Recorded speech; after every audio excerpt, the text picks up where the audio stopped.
machine, and it's a fiend. It actually kind of does look robotic too. All right, Blazing Cartesia, the Virtuous. See, I feel like the stock, it looks pretty nice. I don't know why. Is this from the UK? Like an EU box? Kind of wish there was a way to tell. Maybe there is. Maybe you guys know. But that's cool. And then we got an Ice Jade 𝗦𝗦𝗧𝗏𝗏. I don't think this was short printed though. There was not an Ice Jade, an Ice Barrier card that was short printed in here for sure.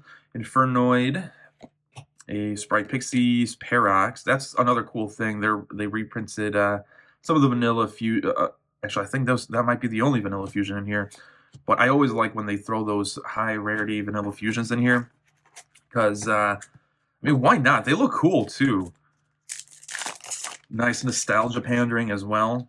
Kind of hits a lot of boxes there. Infernoid 𝗬𝗏𝗧𝗏, I think. Mirror Match. All right, we're winding down here for sure. Ritual Beast Inheritance. Did we already pull that one? I kind of feel like I saw it already, but maybe I didn't. I think that card was being bought out recently too, because again, people are trying to play the Ritual Beast, and we pulled Tamer actually. That might be a pretty good box here. I doubt we're gonna get a QCR though. Sprite Jet, Ancient Gear, Dragon. Okay, so we have 3 more packs left. The spiritual beast of Window. No, not Window. What's her face? Forgot her name already. Shit. But she is pretty expensive. Actually, probably the most expensive secret rare in the set, if I'm not mistaken, at about 20 bucks currently. So let's see if we can pull that. Bunch of beast bodies. We got Ritual Beast Ulti. That's a different Ritual Beast. Orcus Heart Horror. And then another, the End of Anubis there. All right, final pack. Give me that spiritual beast here. Wonky, Quartet, Sprite Gamma Burst. We got Electro Beast Anion and Sky Striker Ace Azalea Temperance. I don't think this card took off. And again, this is another import that isn't the greatest, at least from what I've seen in the buyouts. But I mean, this box wasn't the worst. It could have definitely been worse. We'll go with that, right? Because we got a Subsea Toad, Red Lotus, and a Phantom of Yubel. And again, This is the number 4 box, and I think I made some points here that might convince you guys. Let me know what you think the number 4, or at least for in your opinion, what the number 4 product of the TCG in 2024 is in the comments. Catch you guys in the next one. Big thank you to the channel members, Eric Moreno and 𝗦𝗢𝗣𝗅. You guys rock.